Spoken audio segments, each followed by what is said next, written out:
गुरुजी, आपको मेरा शत-शत नमन। आपकी वजह से हमें वेदों का ज्ञान प्राप्त हुआ और हम वेद के विषय में कुछ कहने के काबिल बने।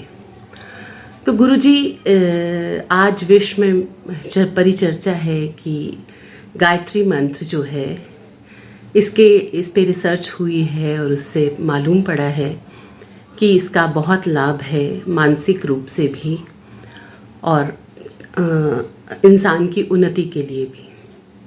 हमने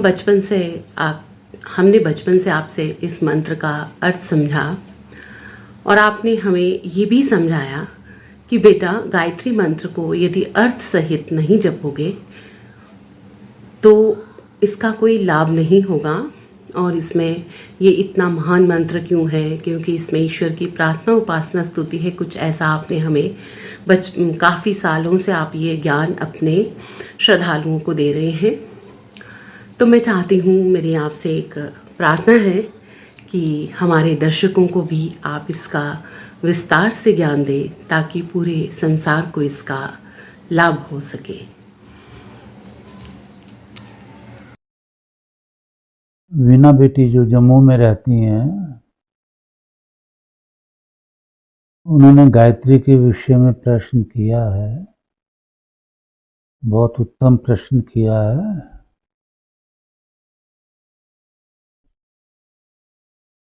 तो अभी मेरी आयु जो है वो बहुत काफ़ी हो गई है। सचमुच मैं बहुत सा भूल गया हूँ। 86वें वर्ष में चल रहा हूँ। 85 पूरे हो गए हैं और स्वास्थ्य ठीक है और सब कुछ ठीक है, और थोड़ी स्मृति सी डगमगा गई है ना। तो फिर मैं थोड़ा पुस्तक कभी कभी उनका सहारा ले लेता हूँ। दोबारा अपनी लिखी पुस्तकें अपने आप पढ़ लेता हूँ, तो स्मृति ताज़ा हो जाती है। अब ये गायत्री पर भी मैंने छोटी सी पुस्तक लिखी है। बहुत कृपा भगवान की, गुरु महाराज की, मेरे आचार्य की और विद्वानों का भी आशीर्वाद। तो ऋग्वेद में परमेश्वर ने ये कह सकते हैं उपदेश दिया है, बिल्कुल, कि गायत्री छंद अगर गाओगे या उच्चारण करोगे, उनकी आहुतियां डालोगे, कुछ भी करोगे इनमें से,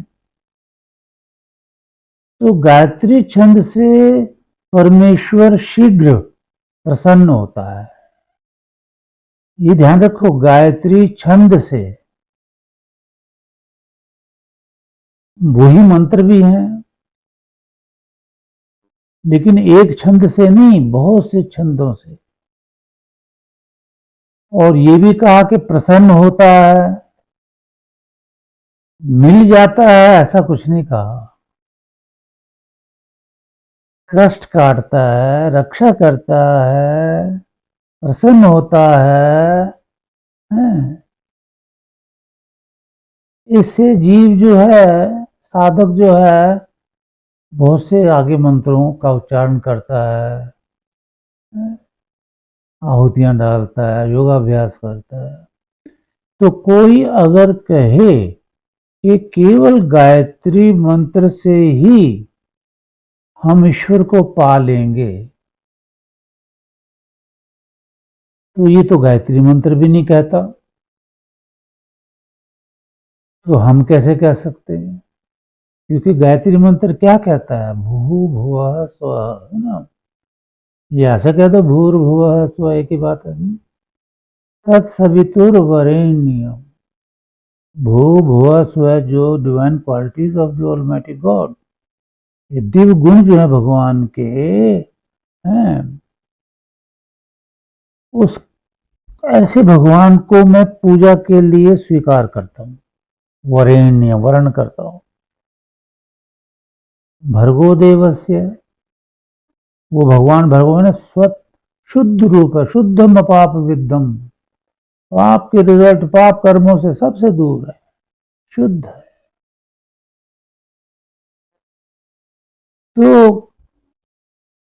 भूर्भुवः स्वः तत्सवितुर्वरेण्यं भर्गो देवस्य, देव में ना सबको देने वाला परमेश्वर, तो शुद्ध और सब कुछ देने वाले परमेश्वर जो है उसका मैं धीमहि ध्यान धरता हूं।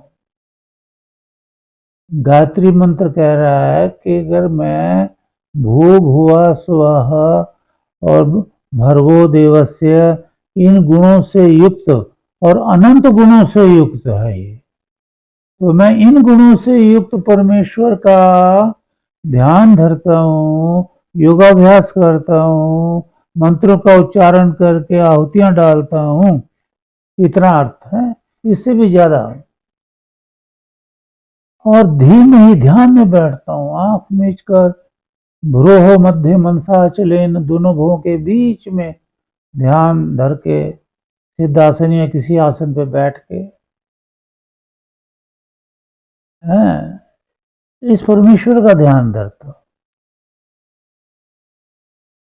तो वो परमेश्वर जो क्या करे, कृपा धियो यो न प्रचोदयात्, मेरी बुद्धि में ज्ञान का प्रकाश कर दे। अब गायत्री मंत्र कर दे, भगवान ये भी नहीं कहता, क्योंकि अन्य मंत्रों में, ऋग्वेद मंत्रों में और मंत्रों में मैंने अध्ययन करके देखा, भगवान कहता है कि केवल आप प्रार्थना करोगे तो मैं तुम्हें कुछ भी नहीं दूंगा, तुम्हारी प्रार्थना बेकार है, प्रार्थना के अनुकूल तुम्हें मेहनत करनी पड़ेगी, तब मैं आशीर्वाद दूंगा। तो ये तो प्रार्थना है, आप प्रार्थना रोज कर दो हाथ जोड़ करके, गायत्री मंत्र आपको कुछ देने वाला नहीं है। हाँ, ध्यान में बैठो, सब कुछ दे देगा, योगाभ्यास करो, सब कुछ दे देगा, यज्ञ करो, सब कुछ दे देगा, जैसे भगवान कह रहा है। तो गायत्री मंत्र ये नहीं कह रहा कि मैं तुम्हें लीन कर दूंगा, तुम्हारी बुद्धि में ज्ञान भर दूंगा, तुम योगाभ्यास करो, ज्ञान युक्त आचरण करो। तो अगर केवल गायत्री मंत्र हमें भगवान से मिला देता, तो भगवान को 4 वेदों का विराट ज्ञान देने की क्या आवश्यकता थी। और गायत्री मंत्र में भगवान कह ही नहीं रहा कि मैं तुम्हें दर्शन दे दूंगा, वो तो प्रार्थना है, हे प्रभु मैं तेरे गुणों का गान कर रहा हूं, भू भुवा स्वः भर्गो देवस देव, तू मेरी बुद्धि में ज्ञान का प्रकाश कर दे, इसके लिए मैं तेरे ध्यान धीमहि, ध्यान में भी बैठता हूं, वयम धीमहि, हम तेरे ध्यान में बैठते हैं। तो ऋग्वेद ने ये कहा कि स्तुति से प्रसन्न होता है भगवान गायत्री छंदों से, तो ये गायत्री छंद जो ये एक नहीं है, बहुत है, और 4 वेदों में है। इस तरह भगवान कहता है सामवेद और ऋग्वेद में अनेक गायत्री मंत्र हैं। जैसे सामवेद 342 मंत्र में क्या कहा, गायत्रीण, जो गायन करने वाले हैं ना, योगी जन, ऋषि मुनि, तपस्वी, तुम गायंती, तेरा गायन करते हैं, तेरे मंत्रों का गायन करते हैं, छंदों का, गायत्री छंदों से तुझे गायन से रिझाते हैं गंधर्व।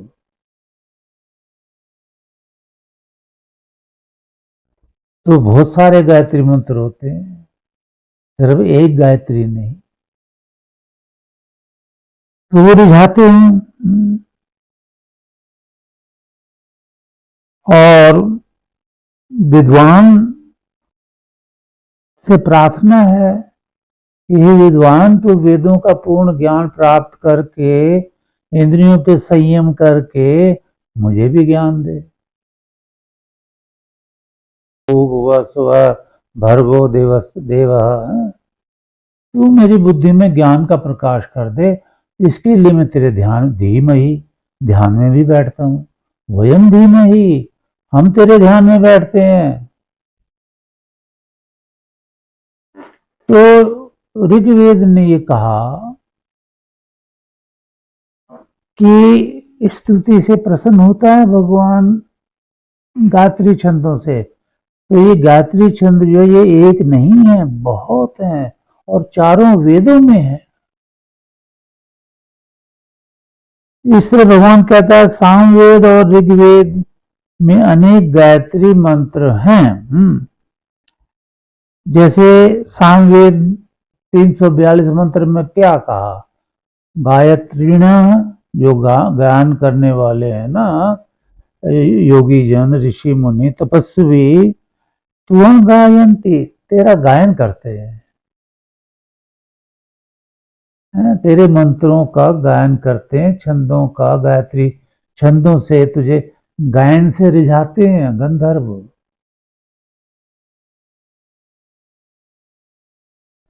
तो बहुत सारे गायत्री मंत्र होते हैं, सिर्फ एक गायत्री नहीं,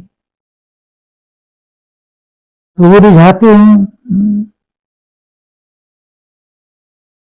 और विद्वान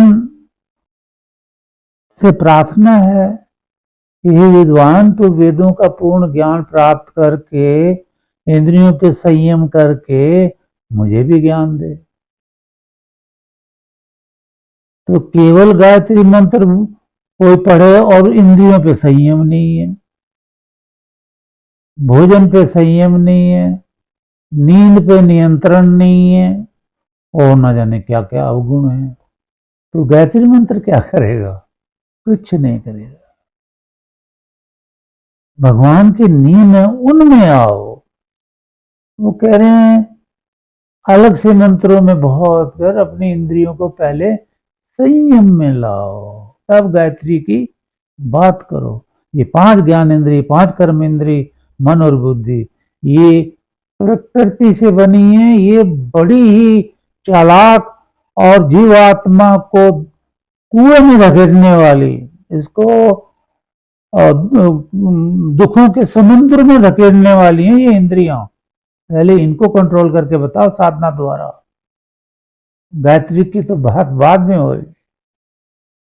आपस में झगड़ते हो और गायत्री की बात करते हो। तो इस तरह से बुद्धि तो ज्ञानीन बुद्धि शुद्धि होती है ना, बुद्धि तो ज्ञान से शुद्ध होती है, और केवल गायत्री में ही तो ज्ञान नहीं है, चारों वेदों का ज्ञान चाहिए। जैसे गायत्री में ये ज्ञान नहीं है कि मातृदेवो भव, पितृदेवो भव, अतिथि देवो भव, ये नहीं है। गायत्री में ये ज्ञान नहीं है कि अपनी इंद्रियां संयम करो। गायत्री में तो बहुत ज्ञान नहीं है, बहुत ज्ञानों की साधना जो कर रहा है, नित्य वेदों से यज्ञ भी कर रहा है, और उसके लिए गायत्री जो है बहुत लाभकारी है, अनंत लाभकारी है। तो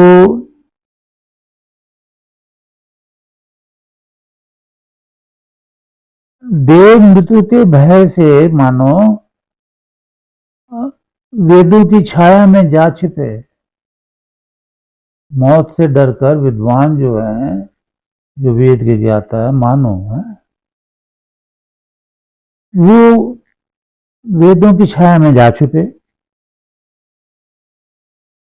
और उन्होंने वेद के छंदों से अपने को ढांप लिया। अब वेद के छंदों से, सिर्फ गायत्री से नहीं है ना, परंतु वेदों में छिपे देवों को मृत्यु ने देख लिया। ये कथा आती छांदोग्य उपनिषद में, सत्य शास्त्र, सत्य और तो इसलिए केवल वेद मंत्रों के पाठ के सहारे देव मृत्यु से बचना चाहते थे, गायत्री छंदों से बचना चाहते थे, परंतु ये उनकी भूल थी, क्योंकि मृत्यु ने तो उन्हें ढूंढ लिया। फिर गायत्री जाप आपको मृत्यु से कैसे बचा देगी? वो तो नहीं बचाएगा। या फिर कह दो कि भाई ये छांदोग्य उपनिषद झूठ है, इसका जो ऋषि है वो झूठा है, ये तो हम सोच भी नहीं सकते। कहे तो क्या, वो तो सच्चे हैं ऋषि, उपनिषद सच्चा है। तो गायत्री गायत्री कर रहे हैं हम, तो गायत्री तो हमें मृत्यु से नहीं बचा सकती। और वेदों के मर्म को समझकर ईश्वर के नाम की धुन में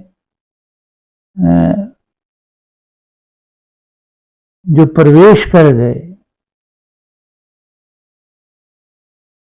ईश्वर के नाम में, जाप में मग्न होकर, जैसे ईश्वर का आप जो नाम है, जैसे ओम है, और दीक्षा भी में भी मिलते हैं मंत्र ये, अब उसमें जो खो गया, और आचार्य ही बताते हैं कि नित्य अग्निहोत्र करता है जो जीव, योगाभ्यास करता है, अष्टांग योग साधना, वेद सुनता है, श्रुतम तपः, बस वो मृत्यु से पार हो गया। गायत्री का तो सीधा ही छांदोग्य उपनिषद ने कह दिया, नो, केवल गायत्री से आप मृत्यु नहीं जीत सकते। ये और दुखों का भी नाश नहीं होगा। तो केवल माला जपने से भी काम नहीं बनेगा। चारों वेद का जो भगवान ने अध्ययन बताया है, साधना बताई है, अग्निहोत्र, योगाभ्यास, अष्टांग योग, और ये सब विद्या आचार्य से लेने के लिए। और वो आचार्य जो वेद जानता, जो वेद नहीं जानता, वो तो कुछ भी नहीं जानता, वो तो कुछ भी नहीं जानता, क्योंकि केवल नाम जपने से भी जीव पार नहीं हो सकता। कैसे? आजकल के जमाने में जैसे मान लिया मैं राधे राधे राधे राधे बोलता हूं, ईश्वर कहता है राधे राधापति, ये तो पैसा, राधे का अर्थ है पैसा, धन, राधा पैसा। अब मैं राधा राधा करता तो मैं कर रहा हूं पैसा पैसा पैसा पैसा पैसा पैसा, तो ये तो मुझे नहीं तारेगा। हमें ऋषियों की बात समझनी है। ऋषि कह रहे हैं योग शास्त्र में, तद जपः, उस ईश्वर का नाम जाप करो। कैसे? तदर्थम भावनम, अर्थ सहित और भावना सहित। क्यों जपना चाहते हो? क्या आपकी भावना है? और जो जप रहे हो उसका अर्थ क्या है? गायत्री का भी अगर कोई अर्थ, भावनम, अर्थ सहित और भावना सहित। क्यों जपना चाहते हो? क्या आपकी भावना है? और जो जप रहे हो उसका अर्थ क्या है? गायत्री का भी अगर कोई अर्थ गूढ़ रहस्य जानने लगे, तो गायत्री के साथ वो वेदों की शरण में चला जाएगा। और जो कट्टरपंथी होगी, एक है गायत्री छंद हमें तार देगा, वो नहीं तर सकता कभी भी। वो तो भगवान कह रहे हैं, मैं तो नहीं कह रहा, वो तो भगवान कह रहे हैं, नहीं तर सकता। तो पुरुषार्थ करना गायत्री के साथ, विद्वानों का संग करना गायत्री। आप देखो जो गायत्री गायत्री करेंगे, वो ये भी देखना है कि वो विद्वान है भी कि नहीं है। वो वेद जानता भी है कि नहीं जानता, वो अष्टांग योग विद्या आचरण में उसके है कि नहीं है, उसकी इंद्रियां संयम में है कि नहीं है, तो सारा समझना पड़ेगा बाबा। तो वैदिक उपदेश पाकर हम सब इंद्रियों को शुद्ध करके कंट्रोल करके, और उसमें फिर गायत्री तो आए, 3 वेदों में गायत्री मंत्र है, फिर जपो गायत्री मंत्र। हे प्रभु, वेद समझने में मैं इतना समर्थ नहीं हूं, तो मैं गायत्री जाप से थे आपसे मैं आशीर्वाद मांग रहा हूं कि मेरी बुद्धि शुद्ध कर दे, जिसमें वेद का ज्ञान आ जाए। धियो यो नः प्रचोदयात्, ज्ञान का प्रकाश कर दे मेरी बुद्धि में, तो मैं वेद सुनूं, वेद का ज्ञान प्राप्त करूं, योगाभ्यास करूं, अष्टांग योग विद्या करूं, तो सारा ही कुछ हो जाएगा ना। तो अब भ्रांति में ना आए कि सिर्फ वेद है, वेद वेद ही सब है। तो ये काम क्रोध मद लोभ अहंकार ये नष्ट नहीं होते बाबा। शुद्ध बुद्धि करने के लिए वेद का ज्ञान, ज्ञानेन बुद्धि ही ज्ञानेन शुद्ध्यति, ज्ञानेन का अर्थ है वेद ज्ञान, मतलब वेद ज्ञान है, तो बुद्धि ज्ञान से शुद्ध होती है। और ज्ञान अनंता वही वेदा, अनंत ज्ञान है, उसमें बहुत कुछ इस जीवन में लेना है हमने। समय बर्बाद नहीं करना, क्षण भी, एक क्षण भी बर्बाद नहीं करना चाहिए। लोग तो घंटों महीने सालों बर्बाद कर देते हैं विषयों में, विकारों में, इंद्रियों के आनंद लेने में। तो इसलिए किसी ने कहा है, तेरा दिल तो है सनम आसना, तुझे क्या मिलेगा नमाज में, कभी है हकीकत मुंतजर, नजरा लिबास मजाज में। क्या बात कही है ये शायर ने, और ये बात ऋग्वेद में भगवान ने कही है। क्या कमाल कही है भगवान ने, है किसी तो ऋग्वेद का मंत्र। मुझे ये वही ना बुढ़ापा मेरे पे छा गया। अब देखो याद करने की कोशिश करता हूँ, कमाल का है भाई। तू मेरे जैसा हो जा, मैं थे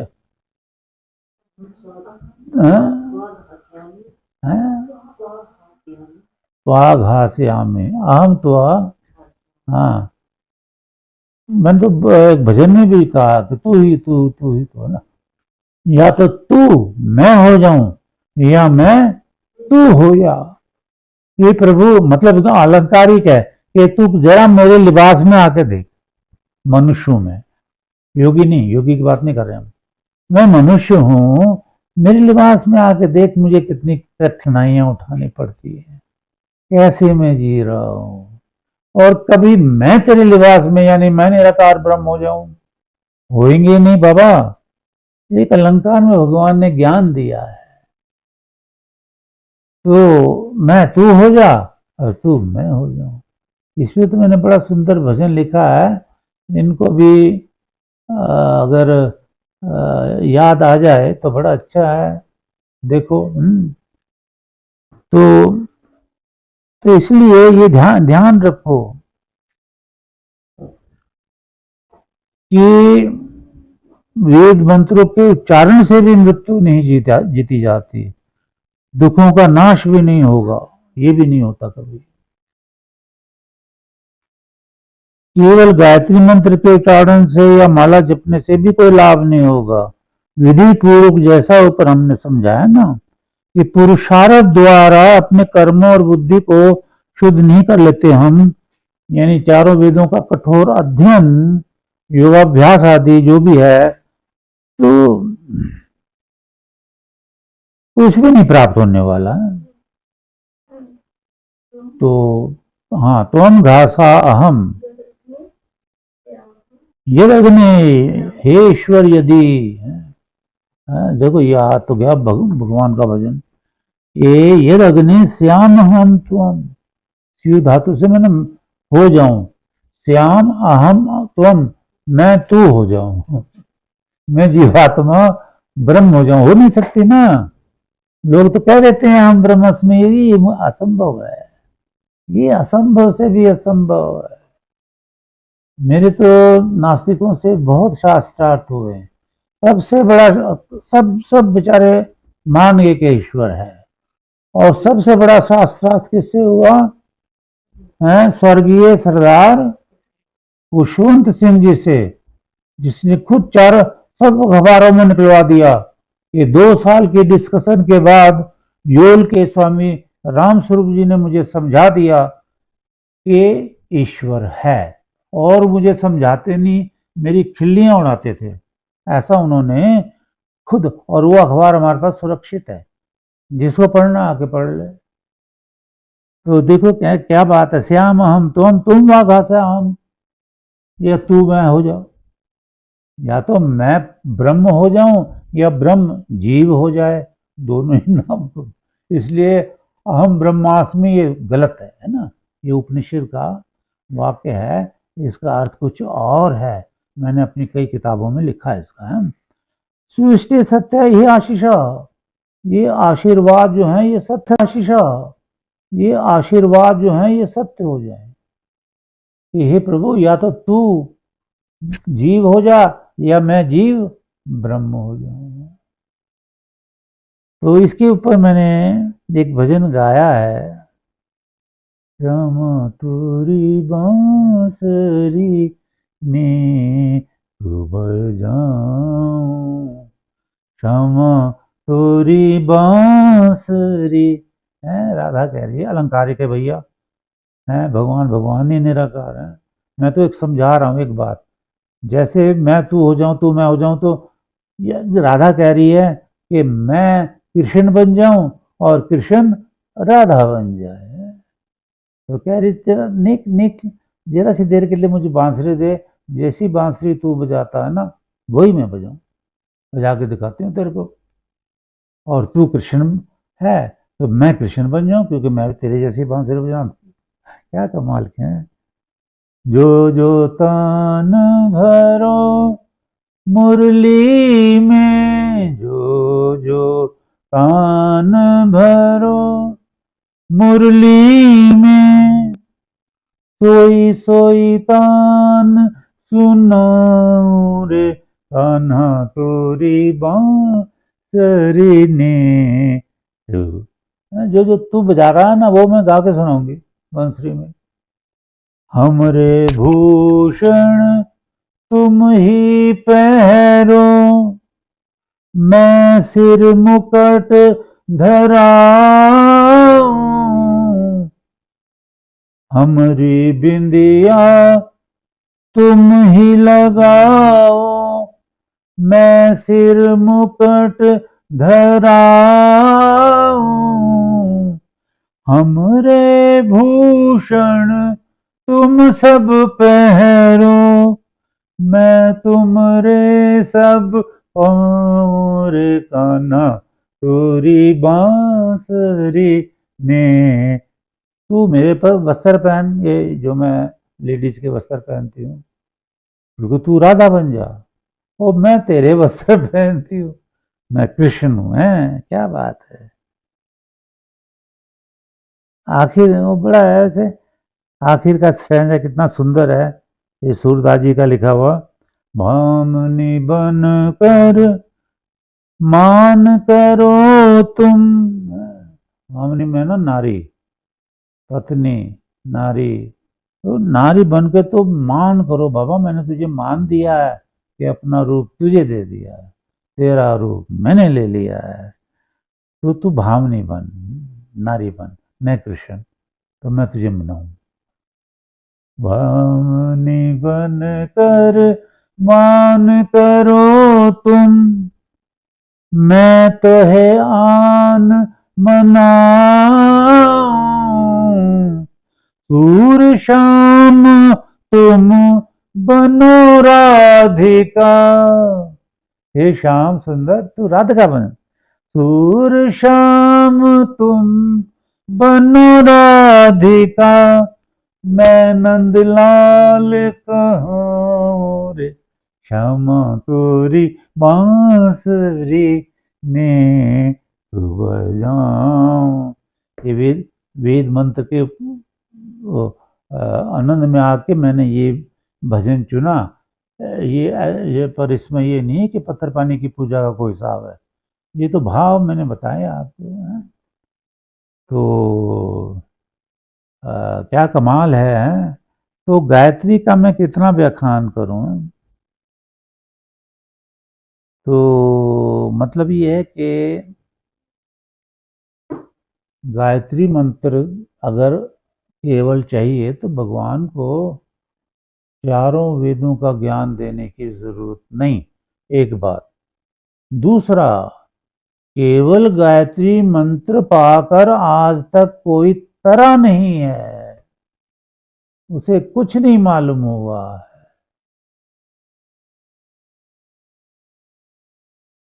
ये तो गायत्री तो प्रार्थना है।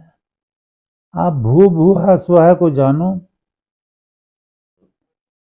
कि भाई प्राणदाता भू भूति प्राण है,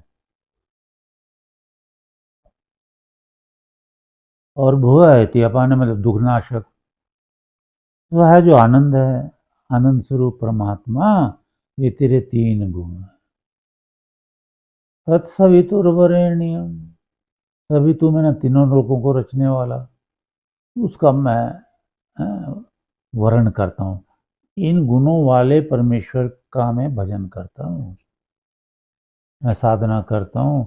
ये गुण तीन में से एक भी किसी में नहीं है तो मैं उसको भगवान नहीं मानता।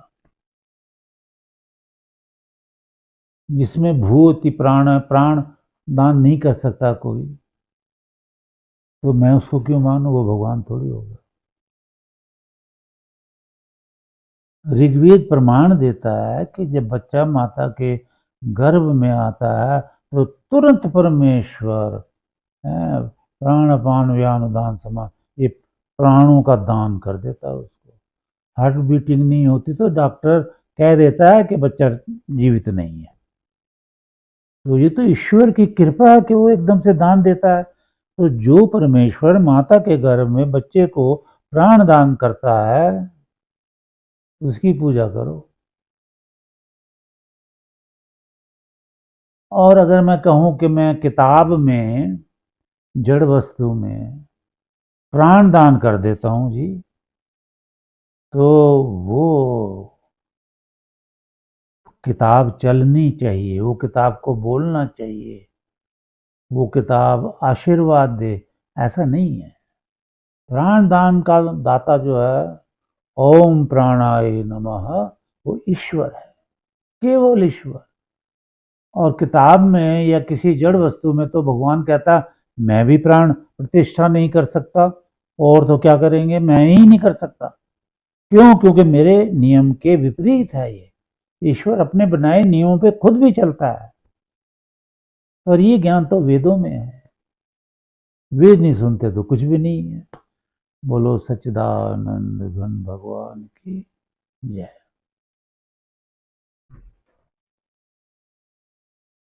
गुरुजी, मैं आपका तहे दिल से आभार व्यक्त करती हूँ कि आपने हमारे दर्शकों को बहुत अच्छे से समझाया कि गायत्री का जप कैसे करना चाहिए। मात्र उसको रटने से हमें कोई फ़ायदा नहीं होगा, और विस्तार में आपने उसका रहस्य भी बताया, देवताओं की कहानी से भी बताया, विद्वानों की। और बचपन से तो हम आपसे सुनते आ ही रहे हैं कि ये महान मंत्र है, क्योंकि इसमें ईश्वर की प्रार्थना, उपासना और स्तुति है। तो आपने इसने विस्तार से डिटेल में इसको समझाया। ये एक ऐसा ज्ञान आज दुर्लभ प्राय सा प्रतीत होता है, और ये अगर कोई इस ज्ञान को समझकर आगे चले तो ये सबके लिए एक महान उपलब्धि होगी, और गुरु जी का ये ज्ञान विश्व के लिए एक महान उपलब्धि बन गया है। मैं अपने दर्शकों को ये भी बताना चाहूँगी कि जैसा कि स्वामी जी ने बताया है कि सामवेद गायत्री छंद जो है उससे ईश्वर बड़ा प्रसन्न होते हैं, उसके सुनने से, उसकी आहुति से। तो गायत्री छंद हमने अपने चैनल में ऐड किए हुए हैं। इम्पोर्टेंस ऑफ गायत्री छंद सामवेद के, सिर्फ सामवेद के हमने ऐड किए हुए हैं। तो उसमें किसी को भी अगर स्वामी जी की आवाज़ में गायत्री छंद सुनने हो या फिर उनकी आहुति डालनी हो तो वो हमारे चैनल से इम्पोर्टेंस ऑफ गायत्री छंद सामवेद, तो वो 7 पार्ट्स हैं उसके, उसमें से वो सुन सकता है, आहुति डाल सकता है और पुण्य को प्राप्त कर सकता है। तो इसके साथ ही मुझे दीजिए इजाज़त। ओम ओम ओम।